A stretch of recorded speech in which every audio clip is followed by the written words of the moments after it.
Um, dois.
Vamos colocar de pé, irmãos? Vamos iniciar? Vamos orar ao Senhor. Vamos apresentar essa noite ao nosso Pai. Que o Senhor possa tomar as nossas vidas. Que o Senhor possa ministrar a sua vontade. Que Ele possa revelar o seu querer. Que Ele possa estar trazendo sobre a tua vida e a minha vida um entendimento claro daquilo que eu e você estamos sendo processados, naquilo que nós estamos sendo ensinados pelo Espírito Santo. Amigo Espírito Santo, nós te glorificamos, te exaltamos por tudo, Senhor, que o Senhor tem nos permitido, Senhor, viver nesse tempo. Obrigado, Senhor, pela oportunidade que o Senhor tem nos dado para esse tempo, poder de alguma maneira, Senhor, ser uma extensão de quem Tu é, aonde o Senhor tem nos colocado.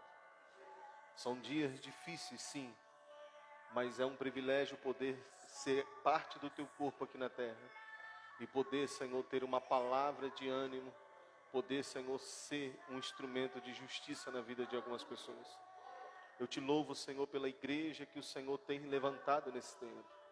Uma igreja que não tem parado olhando as circunstâncias aqui, mas tem, Senhor, procurado entender o teu coração, discernir as oportunidades, como o apóstolo Paulo, ele sempre orava e pedia uma oportunidade para poder manifestar quem tu era, para poder pregar, para poder, Senhor, anunciar, para poder com clareza expressar a tua vontade.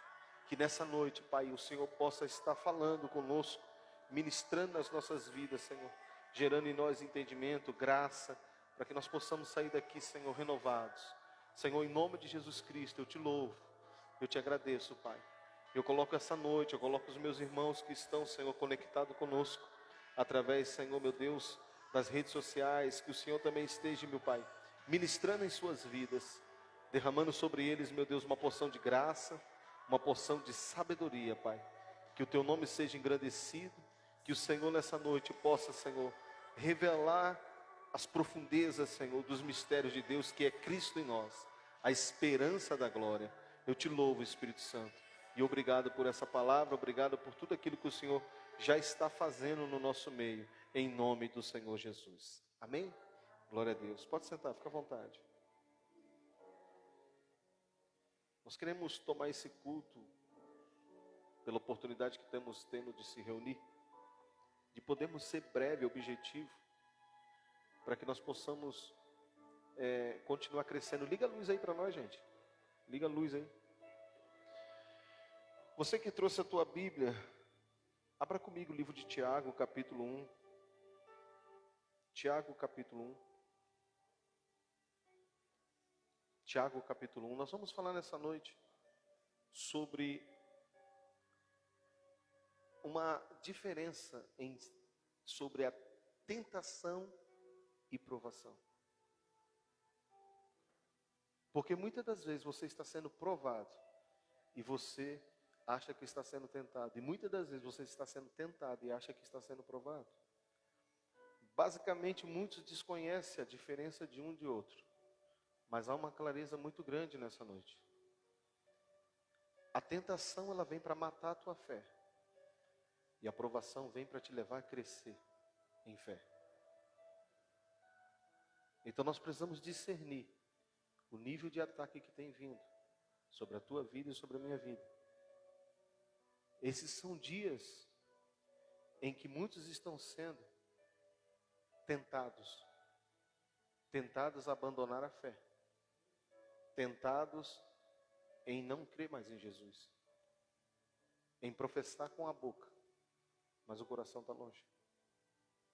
Mas também no meio da igreja existem aqueles que estão sendo provados, que estão crescendo na realidade do que porta. O que predomina para Deus não é o quanto tempo você serve Ele, irmão. É o quanto Cristo cresce em você. Porque se Cristo cresce em você, você não faz mais o que tu quer. Preste atenção nisso que é importante.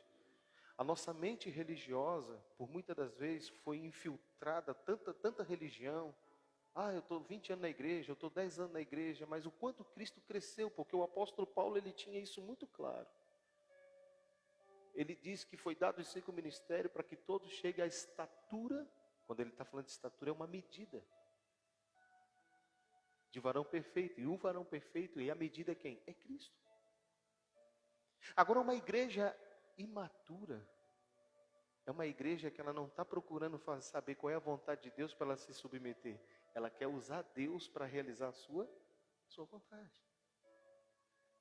Eu quero partir do entendimento que isso parte de uma ignorância, muitas das vezes, da onde nós estávamos. Porque a palavra ignorância, ela tem um dos significados dessa palavra é treva. A palavra ignorância, um dos significados delas é trevas. Já a contrapartida, a verdade, ela tem um significado, luz, clareza, Cristo. Então, quando nós não temos entendimento, nós estamos em trevas. Então não basta eu ter uma religião, eu preciso entender. E Paulo orava muito, irmãos, para que os olhos do vosso entendimento se abrissem. Paulo, ele sempre se preocupou com que a igreja crescesse no entendimento, para que ela saísse de um lugar de ignorância. Então, essa carta de Tiago, ela é tremenda. Eu gostaria que você meditasse comigo, primeiramente no capítulo 1. No versículo 1 diz assim: Tiago, servo de Deus. Você já percebeu como é que as pessoas se apresentam quando elas são pastor, apóstolo? Como é teu nome? Pastor Eduardo. Como é teu nome? Apóstolo Eduardo. Dando um exemplo. A função sempre vem na frente do nome. Quando na realidade, o que precisa vir na frente é você saber quem você é. Porque o que faz não define você. Então nós ajuntamos, então qualquer pessoa hoje pode juntar um bocado de cadeira, colocar numa sala e dizer, eu sou pastor. Mas não, o que ele faz não define que ele é um pastor. Mas é um coração. É um chamado. Bom, vamos seguir no entendimento. Então ele começa a carta dizendo, Tiago, servo de Deus. E de quem? E do Senhor Jesus Cristo. As 12 tribos que andam dispersam, saúde. Meus irmãos, agora ele vai começar. Tem de grande alegria quando vocês quando enfrentar várias tentações, sabendo que a prova da vossa fé, ela opera paciência. Perceba que ele primeiro começa dizendo, tenha grande alegria quando enfrentares várias tentações. Por quê? Presta atenção. Sabendo que a prova da vossa, agora já não é tentação, agora é prova. Consegue entender isso, irmãos? Vamos repetir para ver se você consegue pegar no espírito. Meus irmãos, tende grande alegria quando enfrentares várias tentações, sabendo que a prova da vossa fé opera paciência. Tenha, porém, a paciência a sua obra perfeita, para que seja perfeito, completo, sem falta em coisa alguma. Preste atenção. A palavra tentação, ela não é a mesma coisa que provação. Perceba que Jesus, ele não vai para o deserto para ser provado. Ele foi ser tentado. E por que ele foi ser tentado? Porque quando ele é batizado, o céu se abre, o Espírito Santo vem sobre ele e uma voz vem, esse é meu filho e nele eu tenho prazer. Agora Jesus, ele tem o Espírito Santo sobre a sua vida, ele vai dar início ao seu ministério, porém o Espírito Santo precisa levar ele para ser tentado. Quando o Espírito Santo está dizendo isso, irmão, quando o Espírito Santo leva Jesus para ser tentado, a gente nunca se perguntou, mas Senhor, por quê? Por que Jesus, ele primeiro teve que ser tentado? Porque aquilo que ele carrega, primeiro precisa ser uma convicção nele. Ele já tinha, mas o que Jesus passou é um sinal do que muitas das vezes eu e você passamos e não percebemos, que a tentação, ela vem para matar a tua fé. As tentações, ela vem para matar a fé. A provação é para você crescer em fé. Preste atenção nisso. Versículo 4 diz assim, tenha, porém, paciência a sua obra perfeita, para que seja perfeito, completo, sem falta de coisa alguma. Sem falta de coisa alguma. Uau, presta atenção. E se algum de vós tem falta de sabedoria, peça a Deus, que a todos dá liberalmente, não lança o rosto, e se lhe será dado. Peça, porém, com fé, em nada duvidando, porque o que duvida é semelhante à onda do mar, que é levado de um vento de um lado para o outro, de uma parte para a outra parte. 7. Não pense tal homem que receberá coisa alguma do Senhor. O homem de ânimo dobre e inconstante em todo o seu caminho. Mas gloria-se o irmão abatido na sua exaltação, e o rico em seu abatimento, porque ele passará como a flor da erva. Tem alguém aí? Versículo 12, vamos lá.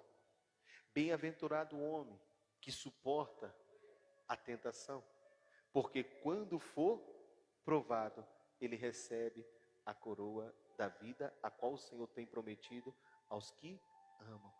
Versículo 13. E ninguém sendo tentado, diga a Deus, eu sou tentado. Não diga de Deus sou tentado, porque Deus não pode ser tentado pelo mal. E a ninguém tenta, presta atenção. Agora tu vai entendendo por que o Espírito Santo leva Jesus para onde? Para o deserto, para ele ser o quê? Tentado. Você sabe quem você é? Então a tentação ela vem para matar isso. Ela vem para matar aquilo que Deus diz ao teu respeito.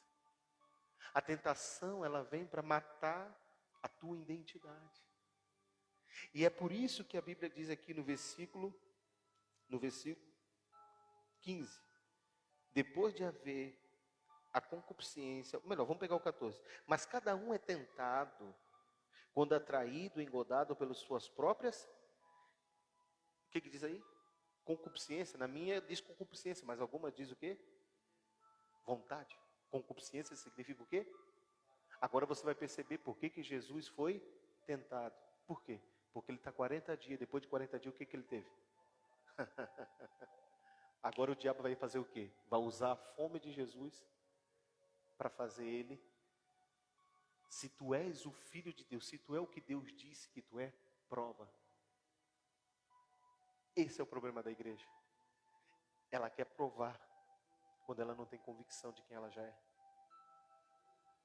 A tentação ela vem, o tentador ele aparece porque havia uma necessidade no corpo físico de Jesus, está 40 dias sem comer. Aqui a Bíblia diz, presta atenção, versículo 14. Mas cada um é tentado quando atraído, engodado pela sua própria concupiscência. Eu imagino, não sei você, tem pessoas que têm o hábito de almoçar meio-dia, né? Quando der meio-dia e 10, se ela não almoçou, a barriga começa a roncar. Agora, tu imagina tu ficar 40 dias sem comer. Será que Jesus não tinha fome? Sim. Se a palavra concupiscência é desejo, o que Jesus queria? Comer. Então vem o tentador, sabendo que ele tinha um desejo naquele momento. E ele diz, se tu és, manda que essa pedra se transforme na tua necessidade e supra a tua necessidade. A tentação, irmão, que tem vindo sobre a tua vida e na minha vida, ela tem um fim: nos matar, negar Jesus, negar a fé.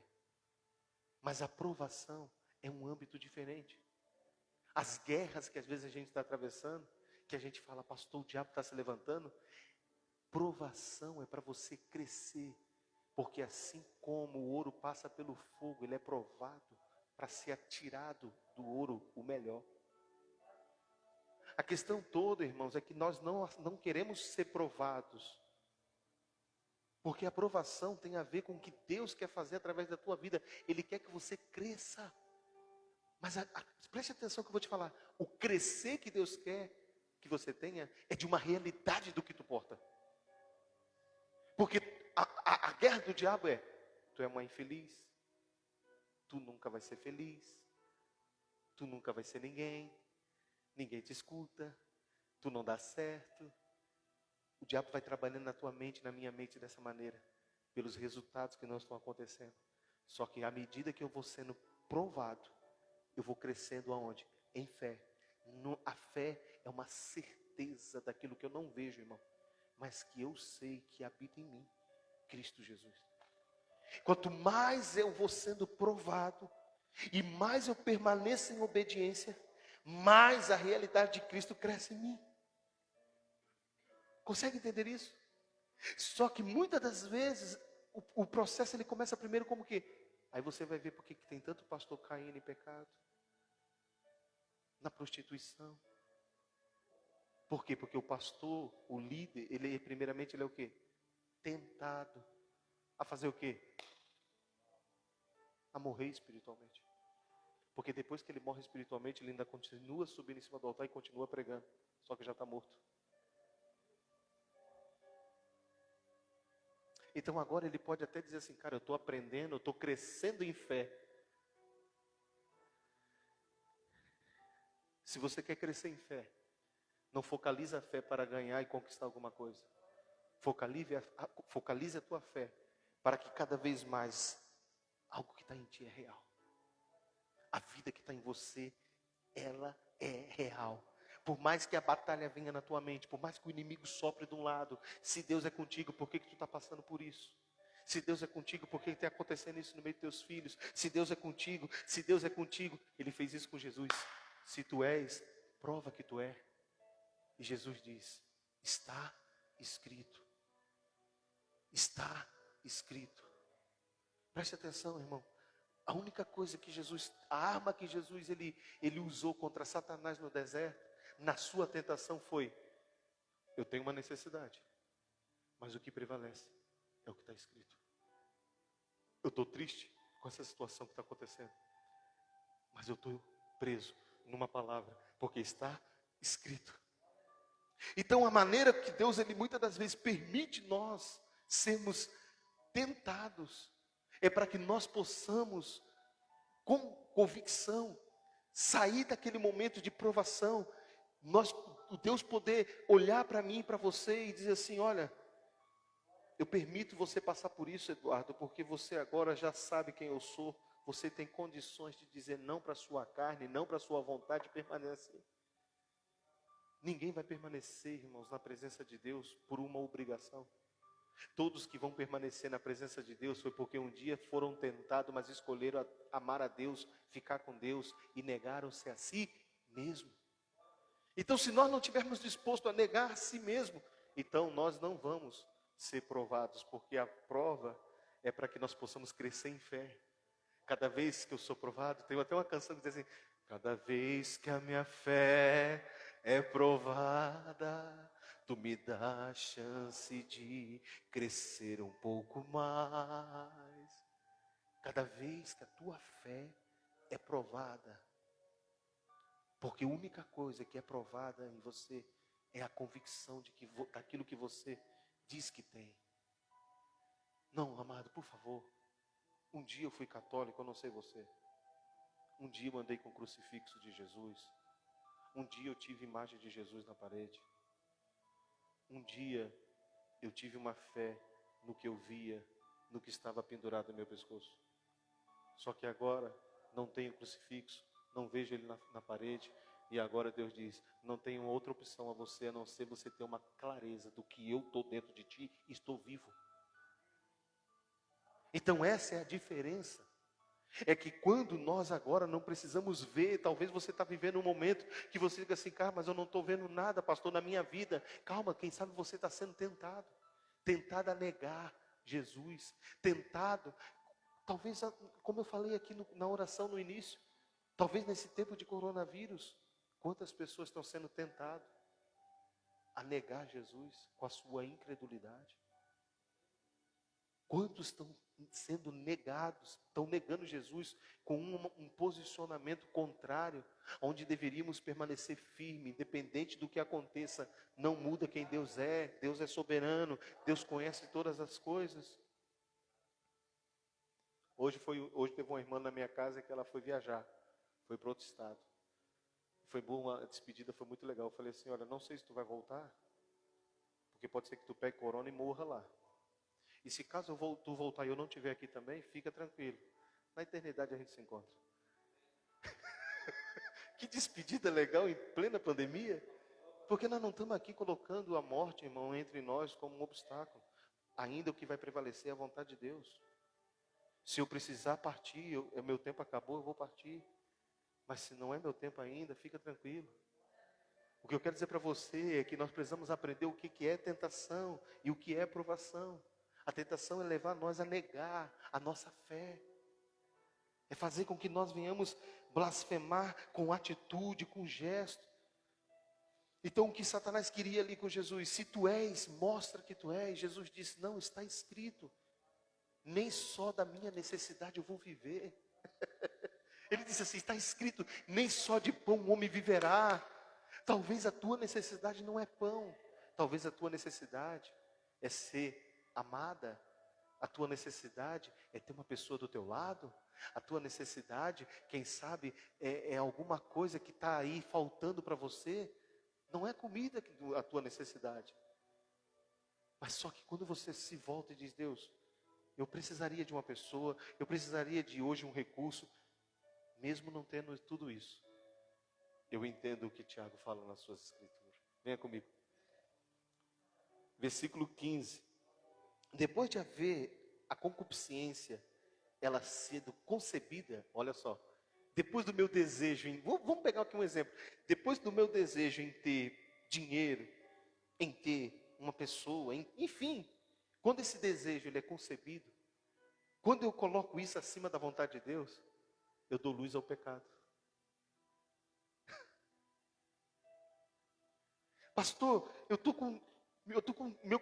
meu corpo está queimando, pastor. Eu preciso ter uma pessoa para me relacionar. Você está sendo tentado a se prostituir, a negar a fé. Mas você pode dizer não para a sua carne e permanecer firme.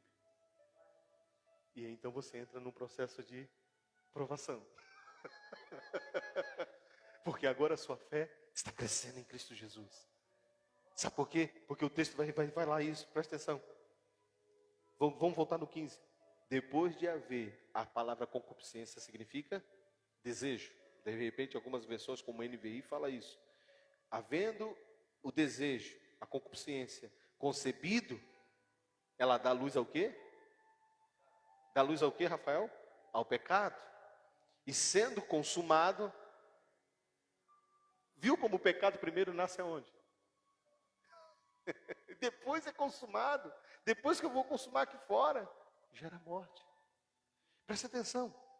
Ele vem no 16 e diz, não erres, vírgula, meus amados irmãos, porque toda boa dádiva, todo dom perfeito vem do alto, descendo do Pai das luzes, em quem não há mudança nem sombra de...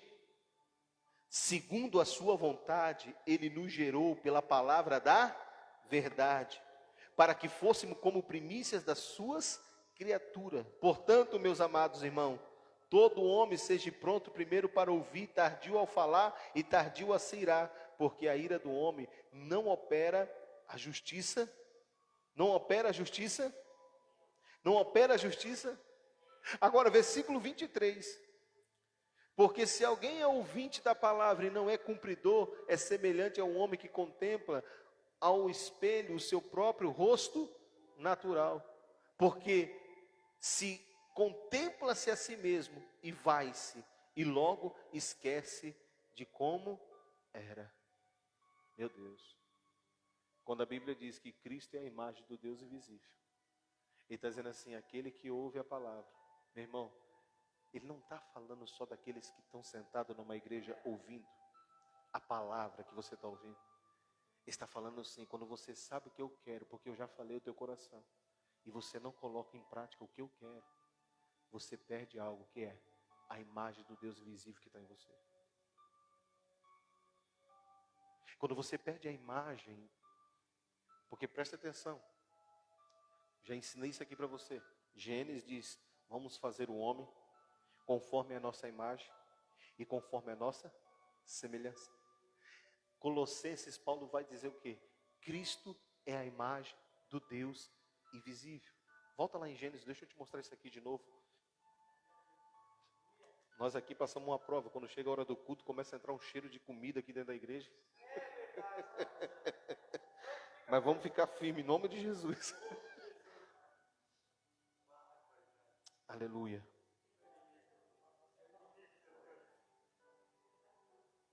Não negue. Capítulo 5. Então,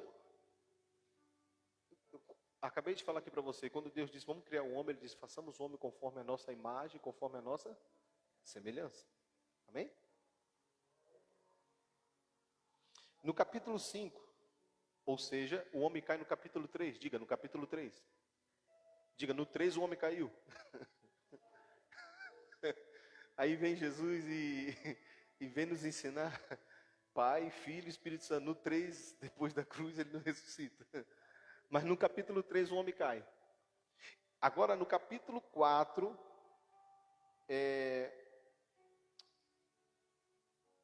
Deixa eu ver aqui. Capítulo 5. No capítulo 5, a Bíblia diz assim, aqui o homem já está caído, amém? E este é o livro das gerações de Adão. No dia em que Deus criou o homem, a semelhança de Deus,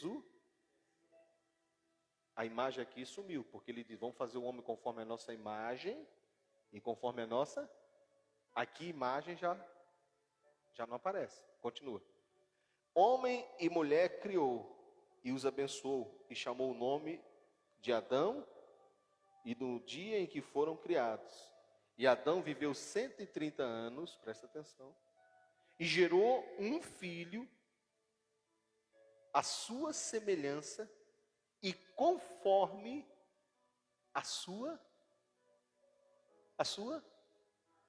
a imagem do homem. Ai, pastor, meu filho é minha cara. Só que quando a gente vem para Cristo, os nossos filhos são a imagem. Cristo é a imagem do Deus invisível. Preste atenção. Então, quando o homem, depois da queda, ele se reproduz, e agora ele está nascendo filho conforme a sua imagem. Se nós formos olhar com atenção o capítulo 6, você vai perceber que imagem foi que começou a ser criada.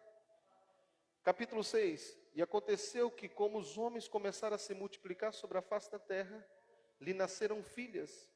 Viram então os filhos de Deus que as filhas dos homens eram formosas, e tomaram para si mulheres de todas as que escolheram. E disse o Senhor, não contendará o meu espírito para sempre com o homem, porque ele também é o quê? Carne. Porém os seus olhos serão, ou melhor, os seus dias serão 120 anos. E havia naqueles dias gigantes da terra, e também depois, quando os filhos de Deus entraram as filhas dos homens, e delas geraram filhos, estes eram os valentes que houve na antiguidade, homens de fama. Versículo 5, presta atenção. E viu o Senhor Deus que a maldade do homem se multiplicava sobre a gente hoje liga a Band da Atena falando que está morrendo, fica, meu Deus, o mundo está virado, né? Não, se tu lê Gênesis, tu vai ver que Deus já disse que já estava lá. E viu o Senhor Deus que o homem se multiplicava sobre a face da terra, e que toda a imaginação do pensamento do coração do homem era só má. E então, olha o 6, se arrependeu Deus de ter criado o homem. Você não tem noção, isso aí para mim choca a minha vida espiritual. Quando eu olho para um texto desse, eu começo a entender quando chegaram para Jesus e dizem assim, Senhor, eu sei que tu é bom. Ele falou, bom aqui só tem um, é o Pai. E por que ele está falando isso? Porque ele ainda não tinha ido para onde? Uma pessoa, irmão, que não passa pela cruz, ela se depara em texto aqui, versículo 5, e viu o Senhor que a maldade do homem se multiplicava sobre a terra, e que toda a imaginação dos pensamentos do seu coração era só má. Por isso que quando chegaram para Jesus, disseram, Senhor, eu sei que tu é bom. Ele disse, bom só tem um, que é o Pai. Ele era o Cristo, ele tomou um corpo físico, entra na terra, e agora ele diz, eu primeiro preciso resolver a questão, o erro de Adão. Eu preciso passar pela cruz, porque depois da cruz, meu irmão, a Bíblia vai nos ensinar algo tremendo, que somos perfeitos em Cristo Jesus. A perfeição não é que você não tem erro, a perfeição é que a tua natureza mudou. Tu tens a mesma natureza que Cristo Jesus. Eu vou repetir, tu tens a mesma natureza que Cristo Jesus. Abra Colossenses capítulo 2 comigo.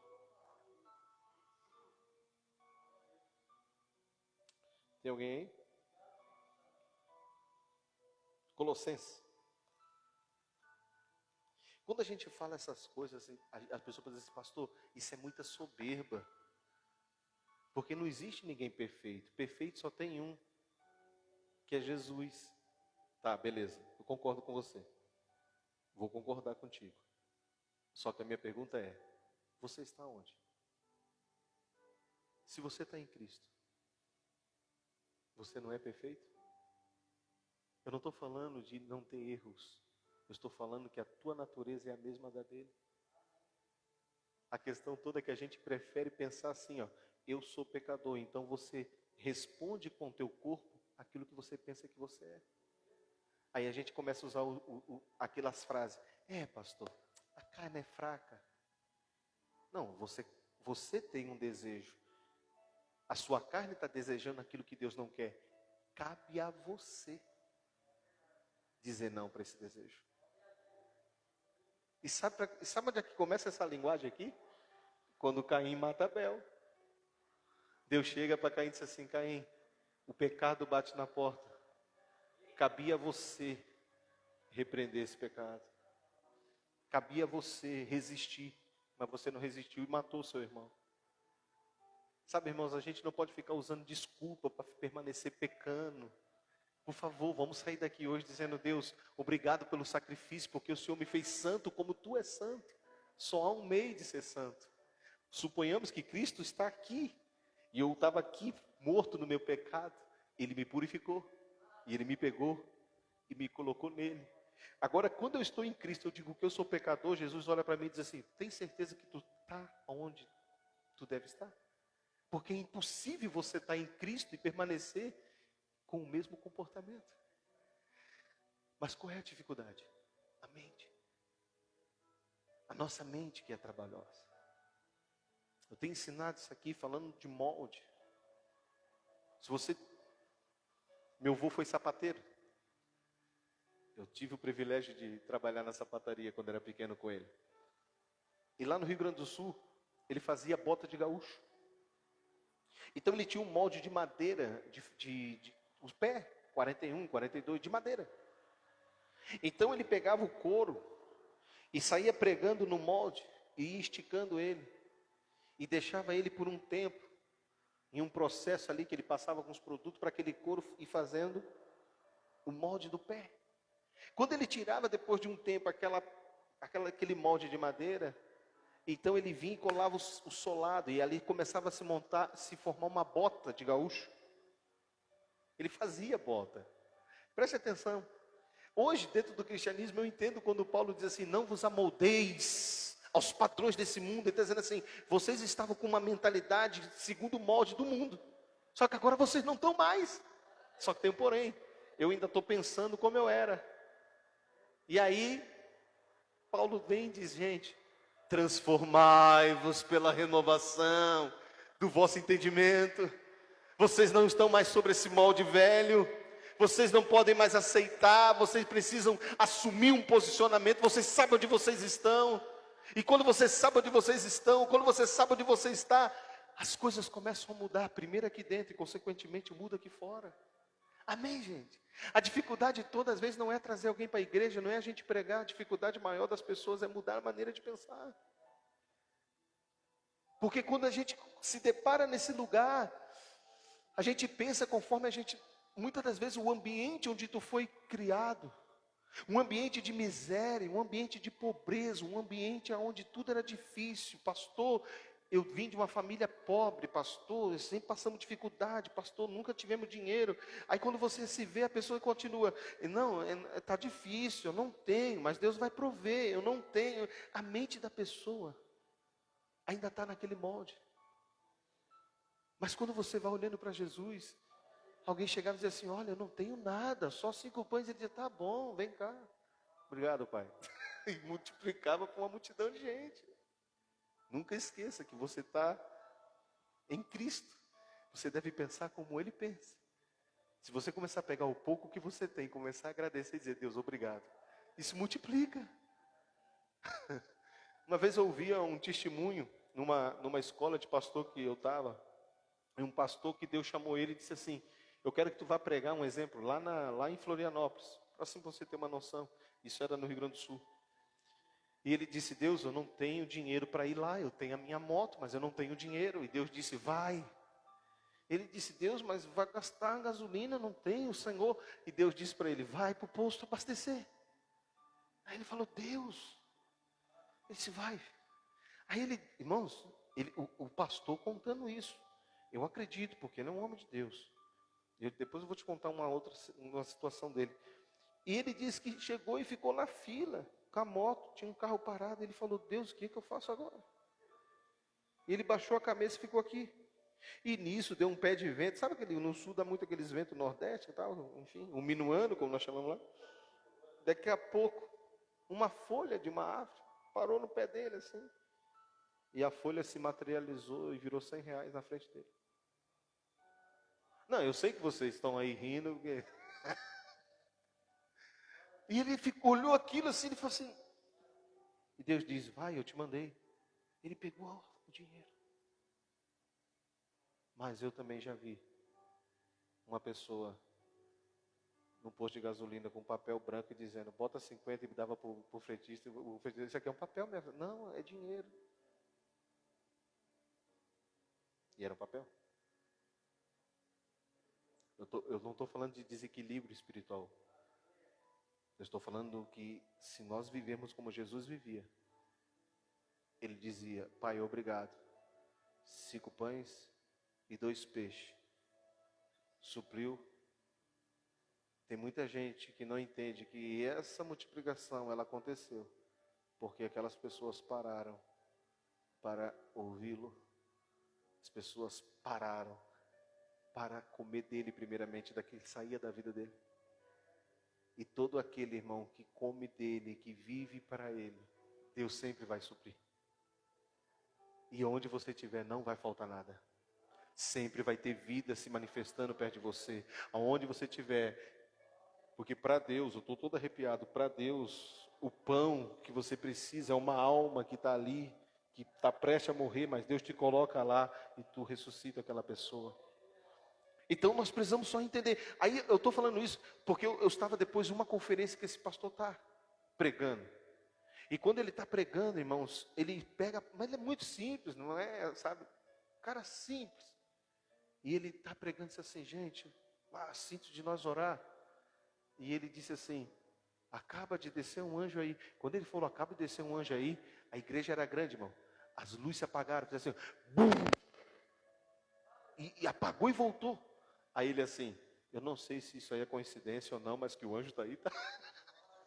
Ele só falou, um anjo chegou, as luzes, bum, o som, bum. E ele assim, na humildade, ele disse, não sei se aconteceu e tem alguma coisa a ver. Só que quando ele ministrava, irmãos, as pessoas começavam a ser batizadas com o Espírito Santo. Ou seja, eu falo de pessoas, irmãos, que só é possível porque cada vez que a tua fé é provada, tu me dá a chance de crescer um pouco mais. Cristo crescendo em você, vivendo em você, amém? Capítulo 2 do livro de Colossenses. Então o apóstolo Paulo aqui nesse versículo 8, ele nos ensina uma pérola tão grande para esse tempo. Ele diz assim, tenha cuidado para que ninguém vos faça presa sua. Quantos aqui já viram pessoas que amaram tanto a igreja que congregaram, que se submeteram ao que a igreja falava e não se submeteram ao que Deus estava falando? Porque se tornaram presas da religião. Por isso, irmãos, que muitas das vezes a gente sai de um lugar, mas a nossa mente ainda tem o mesmo tipo de comportamento. E é por isso que nessa casa aqui eu tenho lutado para que você não tenha a cara do Ministério Vida no Espírito, mas que você tenha a cara de Cristo. Que você coma as Escrituras, que você se alimente da palavra. Tenha cuidado, versículo 8, para que ninguém vos faça presa sua por meio de filosofia vã, sutileza, segundo as tradições dos quê? Tradições. Tem lugares que tem muita tradição. E a pessoa diz que aquela tradição é doutrina. Mas a palavra doutrina significa ensinamento. Então não tem nada a ver costume com ensinamento de Cristo. Mas vamos avançar. Aqui Paulo já estava enfrentando isso. Segundo os rudimentos do mundo e não segundo Cristo. Então, esse texto aqui ele é muito interessante. Vou ler de novo. Tende cuidado para que ninguém faça presa sua, por meio de filosofia vã, sutileza, segundo as tradições dos homens, e nem segundo os rudimentos do mundo, e não segundo a Cristo. Pastor, o que o senhor está querendo dizer com esse texto? Que você é uma presa. Você é alguém que está preso, sim, a Cristo. Você não é preso por homem, por instituição. Você deve ser alguém que está preso a Cristo. E Cristo é uma verdade. Aleluia. Amém? E aí no versículo 9 ele diz: porque nele, uau, nele quem, Rafael? Em Cristo. Em Cristo, gente, isso é muito forte. Porque nele, quem? Quando a Bíblia está falando, porque nele, você viu que a gente vem do capítulo 8. Ninguém faça presa sua, nem por religião, mas a não ser de quê? De Cristo. Diga, de Cristo. Então ele está dizendo, olha, você deve ser prisioneiro de Cristo. É isso que ele está dizendo. Ele está dizendo assim, não seja prisioneiro de pessoas, não seja prisioneira de ministério A, B, seja prisioneiro de... O que é ser prisioneiro de Cristo, Rafael? É ser prisioneiro de viver para fazer a vontade dEle. É poder crescer na realidade dEle internamente. Aí ele vem no 9 e diz assim, ó, porque nele quem? Em Cristo, irmãos, porque nele habita corporalmente toda a plenitude da divindade. Amado, presta atenção. Toda a plenitude da divindade habita em quem? E você está onde? E por que há tanta necessidade aqui dentro? Consegue entender isso, irmão? Que às vezes a gente não entende o que é prova, nem o que é tentação. Às vezes a prova, a tentação que tu está passando é para roubar a realidade de Deus aqui dentro. Eu nasci para sofrer a minha vida. Cara, onde que tu está? Tu tens uma realidade que habita em ti? Não, pastor, hoje eu entendo. Então deixa Deus te colocar na prova. Permita que o Espírito Santo te habilite.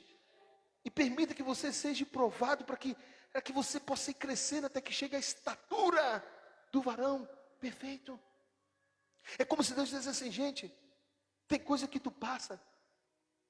Eu falei essa semana lá em Itapirubá, eu estava conversando com o irmão, e o irmão, ele estava desanimado, porque ele pegou um serviço em uma empresa, e ele estava há muito tempo já desempregado. E quando ele chegou nessa empresa, ele me mandou mensagem assim, pastor, cara, Deus abriu a porta. Eu digo, pastor, estou feliz, estou fazendo um teste, mas o encarregado se apaixonou por mim. Ou se o encarregado se apaixonou, então, né? Tá feito, né, nego? Aí eu disse, cara, que bom. Ele, pastor, ora aí. Não, beleza, cara, também. Aí, passa 2 semanas, ele me manda mensagem. Fui para a rua. Não passei na empresa. E ele é muito bom no que ele faz, sabe? Bom mesmo, o cara é bom.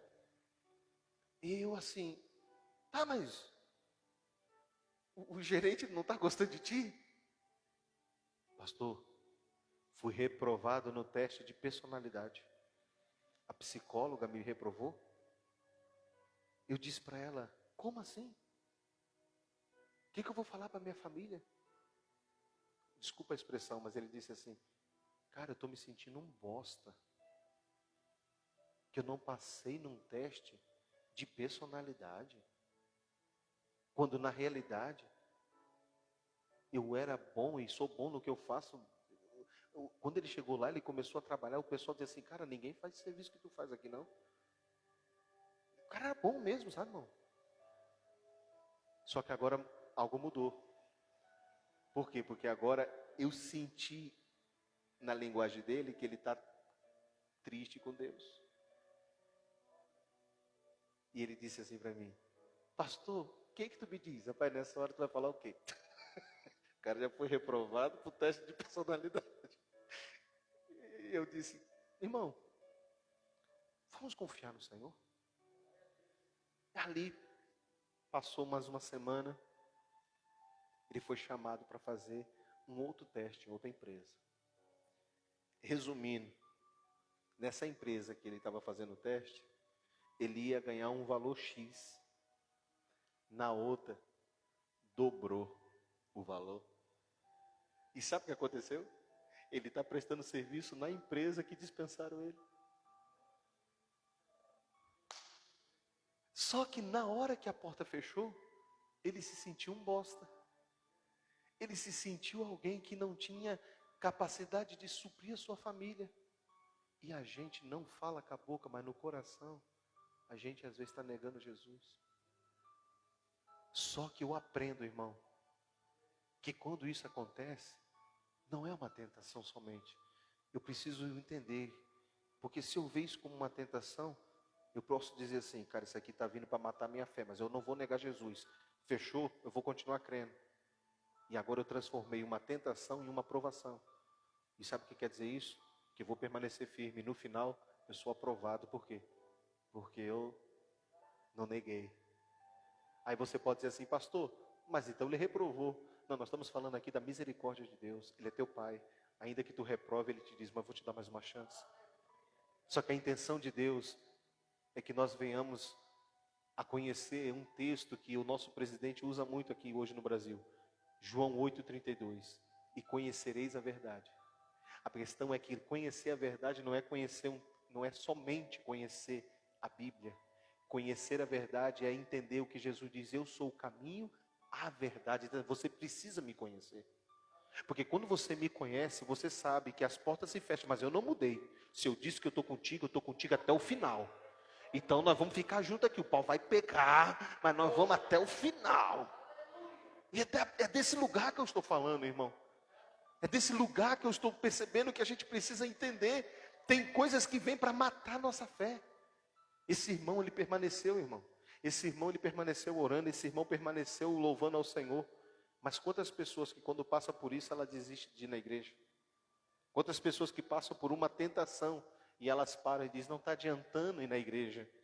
Porque ela acha que vir para a igreja é para suprir a necessidade dela. E Deus não te está trazendo aqui para te suprir tua necessidade. Para te conhecer mais Ele no meio do temporal.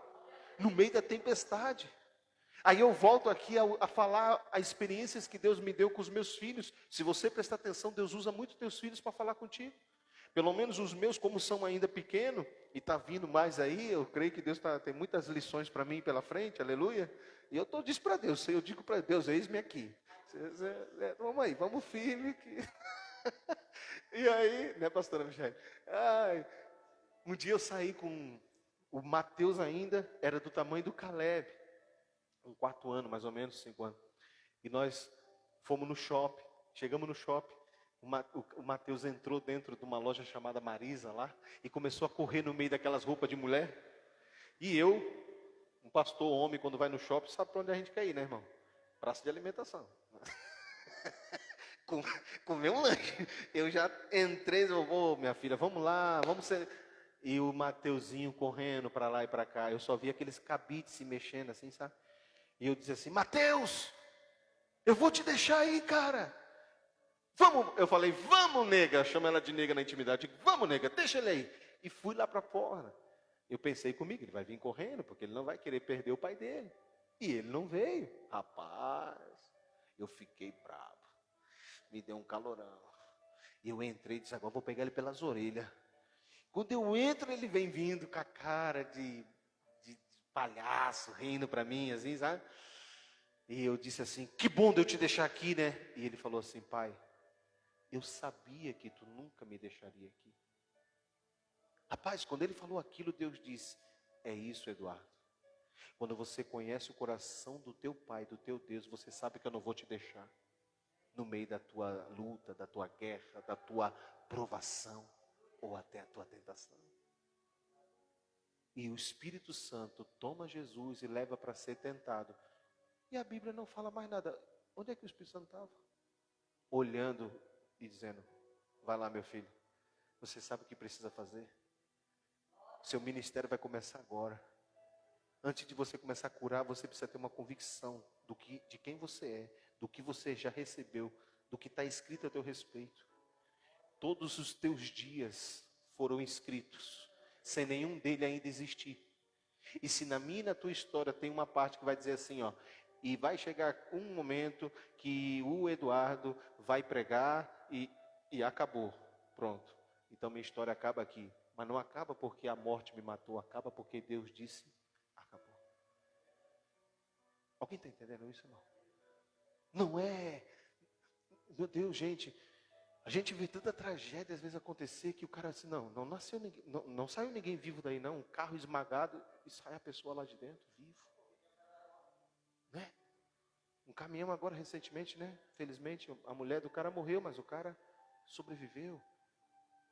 Tantas coisas, irmãos, acontecem no meio da humanidade. E muitas pessoas não morrem porque eu acredito, irmão, fielmente no que a Bíblia diz. Todos os teus dias foram escritos. Deus escreveu a tua biografia.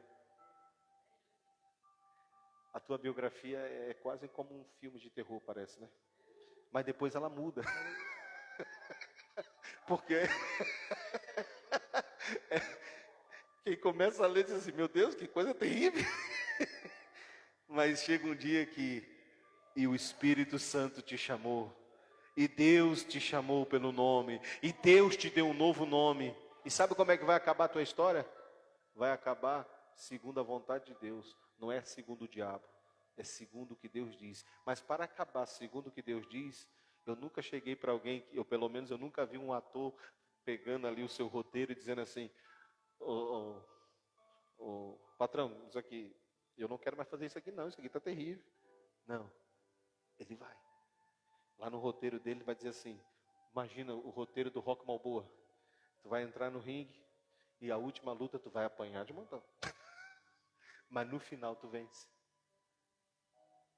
Às vezes você não está entendendo, mas tudo foi escrito, irmão. E o que eu preciso é permanecer no que Deus diz. É estar com meus ouvidos atentos àquilo que Deus está falando. Não somente atento. Eu preciso obedecer. Eu preciso me submeter. Eu preciso escolher me tornar um sacrifício vivo. Para que a vontade dele se cumpra na minha vida. Tem alguém entendendo, irmão? Versículo 9, Colossenses, só para nós continuar. Porque nele, em Cristo, habita corporalmente toda a plenitude da divindade. Agora olha na minha versão, Almeida Corrigida Fiel, o que diz no versículo 10. E estais perfeito nele. Não. Aí o diabo vem e diz, tu é fraco, tu não vai conseguir, tu está tempo lutando, tu não tem jeito, ninguém gosta de ti, e tua mulher não te entende, teu marido não te entende, e teu filho não te entende. Você acha que não? Mas existe muitas das vezes uma guerra. Aí eu preciso entrar com você lá em 2 Coríntios. 2 Coríntios. Ou melhor, perdão, 1 Coríntios. Capítulo 10.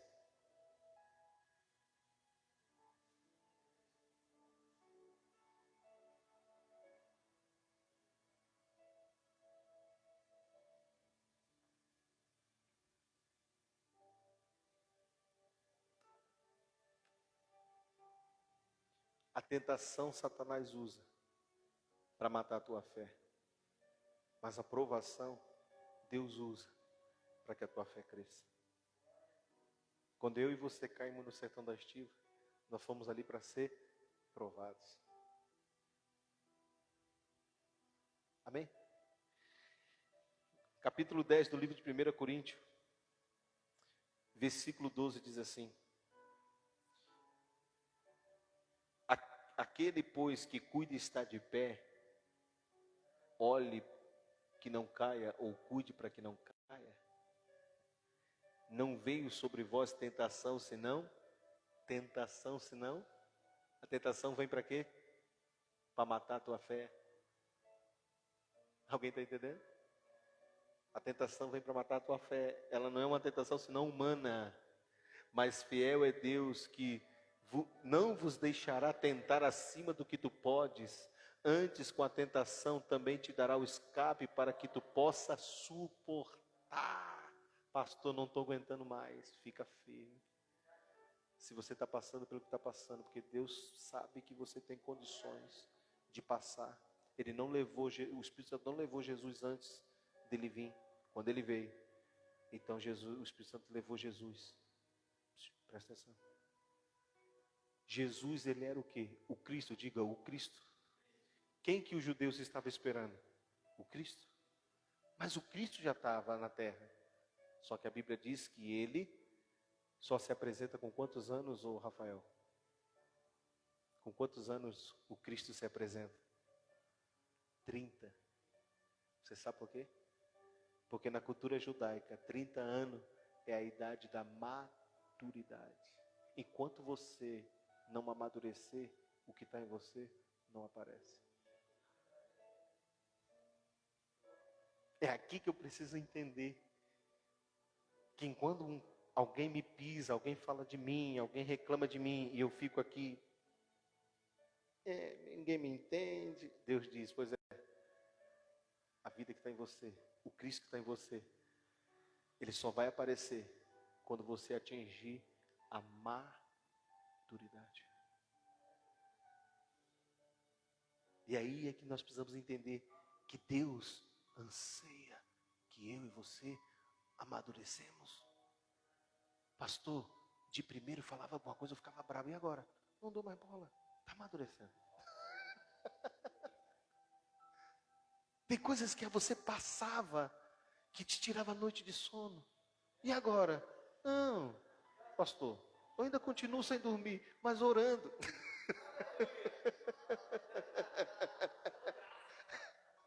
Aí chega uma hora que Deus diz, eu dou os seus quando dorme, vai dormir. Vai descansar, confia. Por isso que essa palavra confiança, pastora, para mim ela é muito forte. Porque isso, a confiança é algo que é desenvolvido na vida de quem amadureceu. De quem está sendo processado. Enquanto Jesus não completou, você nunca se perguntaram por que Jesus só foi batizado com 30 anos, gente? E pregou 3 anos só e deu? Por que Jesus teve que, gente, tu imagina, ele era o Cristo, ele vendo gente morrer, ele vendo gente, ele já, com 12 anos, a Bíblia diz que ele já estava no templo cuidando das coisas do pai dele, ele já sabia quem ele era, ele não tinha dúvida, ele sabia que ele era o Cristo. Mas por que ele teve que esperar 30 anos? Você nunca se fez essa pergunta? Ah, pastor, mas é que eu via na Paixão de Cristo, na Globo, Jesus pegando um passarinhozinho pequenininho, menino e morto. Não, isso é mentira, não tem base nenhuma na Bíblia. Jesus não fez nada antes dos 30 anos, nada. Porque 30 anos para o judeu é a idade da maturidade para assumir o ofício sacerdotal. Quando ele chega a 30 anos, aí o pai diz, agora é a hora.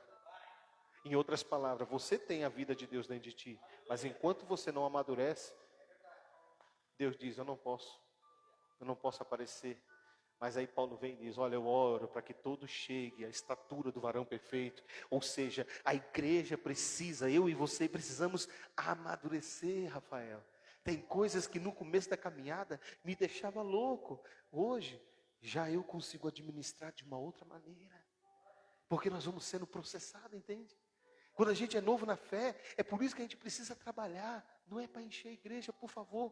Eu não trabalho para encher essas cadeiras, irmão. Não adianta ter cheio essa igreja de pessoas imaturas. Ah, eu não gostei daquela igreja, por quê? O irmão não me cumprimentou. Gente, isso aí é o que mais tem e acontece aqui dentro. Só que nada mais do que é fruto de imaturidade. E o diabo se aproveita dessas coisas, sabe por quê? Porque aí tu sai daqui, tu vai para outro, chega lá, todo mundo te abraça porque tu é novidade. É assim, meu filho. É assim que funciona. Já chegou na casa de parente? Oh, que bom, fica à vontade. Deixa passar 4 dias para te ver. Já vai, nego. Quando é que tu vai, nego? Tu vai quando, nego? Estou para ver semana que vem. Semana que vem, né? Ei, quando a gente chega, às vezes é novidade. Deixa eu te dizer, cara, se Deus te botou aqui, ou se Deus está te colocando em algum lugar, fica, permanece. Mas desde que tu entenda que você está num lugar onde você está aprendendo a crescer de dentro para fora. Pastor, eu quero estudar teologia. Estude teologia, só cuida para que a teologia não cresça mais do que a vida que está aí dentro de você. Você deve estudar. Mas você deve primeiro se entregar, porque a vida que está em você, Jesus crescia no conhecimento e em graça. A graça é algo que nós precisamos entender. Estamos onde estamos não é por mérito nosso, é pelo amor e pela graça, a misericórdia dele. Então, Rafael, preste atenção que Deus está dizendo assim, você precisa amadurecer. Vocês precisam entrar no estado de maturidade. Ai, pastor, eu fico tão triste quando as pessoas vêm e falam uma coisa assim, sabe? Ai, eu choro. Ai, pastor, parece que o diabo sabe, levanta essas... Sim, vai levantar até quando? Chega uma hora que o diabo vai levantar, mas às vezes já acabou, isso não te atinge mais. Sabe por quê? Porque você amadureceu. Não, eu quero estar numa igreja para fazer uma campanha para tirar as invejas. Oh, meu Deus, oh, meu Pai, aleluia. Eu vou botar lá no meu carro o óleo ungido pendurado para todo mal. Oh, meu Deus, pastor, isso é muita praga. Ai, meu Deus, irmão, vamos crescer. Vamos crescer. Vamos amadurecer em fé. Vamos ser processados. Vamos permitir que o Senhor faça com que aquilo que está dentro de nós se torne real para nós. Ao ponto de vir vento daqui, vento dali, isso não derruba mais você. Você permanece estável. Eu sei, irmãos, que aqui, eu sei que vamos passar por um momento de criança. Vamos fazer coisa de criança. Eu, como pai espiritual dessa casa, eu sei. Tem gente que diz assim, ai pastor, não sei como é que... Às vezes tem gente que fala isso para mim. Eu não sei como é que o Senhor aguenta.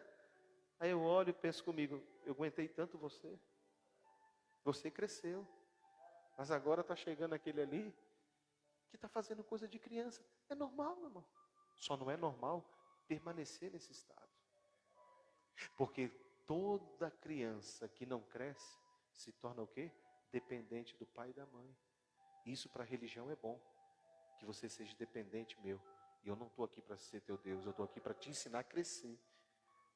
Para que tu tenha responsabilidades espirituais que o Pai colocará na tua mão. Então nós não podemos ter uma mentalidade de bebê. Ah, meu pastor, eu sou teu pastor, mas eu quero que tu cresça. Eu quero que você desenvolva. E se a pessoa não se desenvolve, irmão, ela fica refém. É igual aquela criança. Já comeu, meu filho? 32 anos na cara. Já comeu, meu filho? Está jogando Free Fire. Não, mãe, estava esperando tu chegar. Ah, mamãe vai fazer uma comidinha para ti, tá? Ah, bom, mãe. Não, irmão. Espiritualmente falando, a igreja que ela não cresce, ela facilmente ela é manipulada. Então nós não estamos no ambiente para ser manipulado, estamos no ambiente para crescer. Para nós poder sair daqui dizendo assim, Deus, obrigado, Senhor, porque eu estou passando pela prova e dando glória a Deus. O nosso irmão Lázaro cantou tanto, né? E agora Deus botou ele lá, está superando, vencendo, já disse que já deu uma melhorada, já saiu já da UTI, enfim, glória a Deus. Chega uma hora, irmão, que nós precisamos viver o que nós estamos pregando, viver o que nós estamos falando, sabe, irmãos? Ainda que choque, ainda que a gente se depare nesse lugar, mas a gente precisa avançar em Cristo Jesus. Amém, querido? Eu acredito, eu creio fielmente no que tu acredita. Eu creio fielmente no que tu está orando, mas eu não posso negar para você. Chega uma hora que parece que aquilo que a gente está orando não acontece. Quando a gente começa a orar, ó Deus, um exemplo, que o vento sul sopre e vem o nordeste, só vem nordeste. Ó Deus, mas eu estou orando aqui, Senhor, eu vou continuar orando para que o vento sul, ele volte a soprar. Não, irmãos. 2 Coríntios. Deixa eu compartilhar isso aqui com você. Dá tempo. 9 horas agora, tá? Vai dar tempo. 2 Coríntios capítulo 10.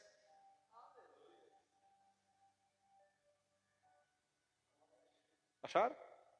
Versículo 3 diz assim: porque andando nós na carne, não militamos ou não brigamos segundo a carne, ou não lutamos segundo a carne. Ainda que a gente ande na carne, a nossa luta não deve ser carnal. Amém? Versículo 4. Porque as armas da nossa luta, da nossa milícia, não são carnais, mas são poderosas em Deus para destruir o quê? Fortaleza. Deus te deu arma? Consegue entender isso, Rafael? Está entendendo aí? Presta atenção. Deus te deu armas. Armas espirituais. Presta atenção.